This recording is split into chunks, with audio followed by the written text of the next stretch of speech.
2026년 1월 30일, 이날 하루에 말이죠. 금융시장에서 수십억 달러가 그냥 막 움직이고 미국이랑 유럽은 완전히 다른 길을 가게 됐어요. 대체 무슨 일이 있었던 걸까요? 아니, 어떻게 한 사람 이름 때문에 전 세계 돈이 움직이냐고요? 네, 근데 그게 실제로 일어났습니다. 그리고 그 여파로 미국하고 유럽 시장이 완전히 갈라서는 아주 흥미로운 상황이 벌어졌죠. 이 모든 혼란의 시작, 그 기폭제는 바로 이 뉴스 하나였습니다. 트럼프 대통령이 미국 경제 방향키를 쥔 사람이죠. 연방준비제도, 그러니까 연준의 새 의장을 지명했다는 소식이었어요. 그 이름이 바로 케빈 워시. 이 사람이 어떤 인물이냐면요. 과거 연준의 통화 정책을 대놓고 비판했었고, 심지어 비트코인에 대해서도 꽤 긍정적인, 좀 특이한 사람이었죠. 이렇게 예측이 안 되는 인물이 지명되니까 글로벌 금융 시스템 전체가 그야말로 거대한 불확실성 속으로 빨려 들어간 겁니다. 자, 그럼 먼저 그 진원지였던 미국으로 가보죠. 이 소식이 어떻게 불안의 폭풍으로 커졌는지 한번 보겠습니다. 월스트리트의 반응요? 즉각적이었고 아주 차가웠습니다. 사실 그날 시장 분위기가 원래부터 좀 살얼음판 같았어요.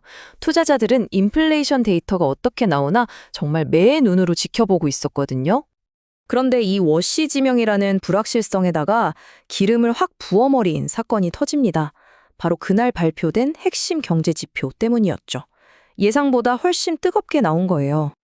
바로 생산자 물가 지수 PPI인데요.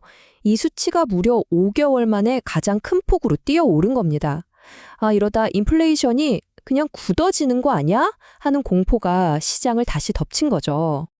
그러니까 연준 의장 교체라는 정치적 불확실성에 인플레이션 공포라는 경제적 충격까지 이 두 가지가 딱 겹치니까 시장은 그냥 속수무책으로 무너졌습니다. 보시는 것처럼 주요 주가 지수는 전부 파랗게 질렸고 반대로 안전자산 선호 심리 때문에 채권 금리랑 달러 가치는 하늘 높은 줄 모르고 치솟았죠. 하지만 이 모든 혼란 속에서 말 그대로 비명이 터져 나온 곳이 있었습니다. 바로 귀금속 시장이었어요. 금, 안전자산의 대명사인 금이 이날 하루에만 거의 5% 가까이 폭락했습니다. 이건 수십 년 만에 최악의 하루 중 하나로 기록될 정도였어요. 근데 금보다 더 심각한 게 있었습니다. 바로 은이었죠. 하루 만에 무려 13% 넘게 그냥 붕괴해버렸습니다. 2011년 이후에 가장 큰 폭의 하락이었어요. 정말 엄청나죠? 자, 그런데요. 이렇게 월스트리트가 온통 핏바다였을 때 대서양 건너 유럽에서는 완전히 다른 이야기가 펼쳐지고 있었습니다. 바로 이 지점에서 이야기가 확 갈립니다. 보세요. 미국 증시가 저렇게 곤도박질 치는 동안에 유럽의 대표 지수인 유로스톡스 50은 오히려 1% 넘게 올랐단 말이죠. 아니 대체 왜 이런 정반대의 현상이 나타난 걸까요? 답은 의외로 간단했습니다. 유럽은 유럽만의 좋은 소식들이 넘쳐났거든요. 유로존 GDP 성장률도 탄탄하게 나왔죠. 스페인 경제가 잘 이끌어줬죠. S&P가 이탈리아 신용 전망도 긍정적으로 올렸죠. 이런 긍정적인 소식들이 미국에서 불어오는 찬바람을 막아주는 아주 튼튼한 방패막이 되어준 겁니다. 자, 그럼 이런 큰 그림 속에서 좀 더 자세히 들여다볼까요? 개별 기업이나 산업별로는 승자와 패자가 어떻게 갈렸는지 그 격전지 속으로 한번 들어가 보겠습니다. 우선 기술주부터 보면요. 명암이 아주 뚜렷하게 갈렸습니다. 독일의 거대 소프트웨어 기업이죠. SAP. 여기는 핵심 성장 동력이 둔화될 거라는 우려 하나 때문에 주가가 급락했어요. 반면에 핀란드의 노키아는요. AI랑 클라우드 고객 쪽 매출이 엄청 늘었다는 발표 하나로 주가가 훨훨 날았죠. 여기서 말하는 핵심 성장 동력이 바로 클라우드 백로그라는 건데요. 어려운 말 같지만 쉽게 말해서 앞으로 들어올 돈, 즉 수주잔고입니다. 미래 먹거리인 셈이죠. 근데 SAP의 이 수치가 둔화되고 있다는 신호가 나오니까 투자자들이 바로 반응한 겁니다. 원자재 시장도 마찬가지였습니다. 금, 은 가격이 역사적인 폭락을 하니까 뉴먼트 같은 광산 기업들은 그야말로 직격탄을 맞았고요. 반면에 엑슨모빌이나 쉐브론 같은 에너지 대기업들은 월가 예상을 뛰어넘는 실적을 발표하면서 역시 이럴 땐 에너지주라는 걸 증명해 보였죠.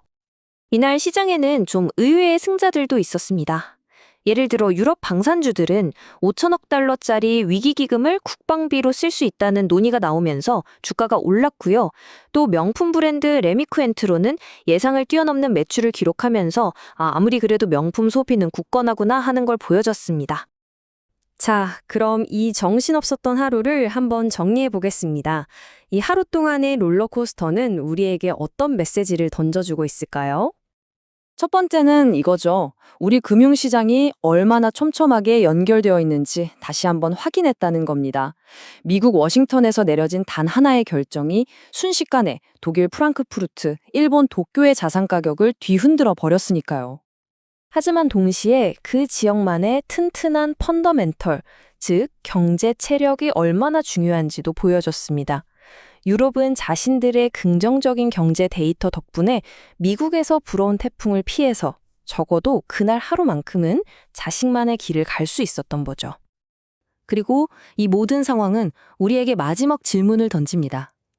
연준의 이른바 새로운 보안관이 등장한 지금, 이날 우리가 목격했던 극심한 변동성이 앞으로 투자자들이 마주해야 할 뉴 노멀, 즉 새로운 일상이 되는 걸까요?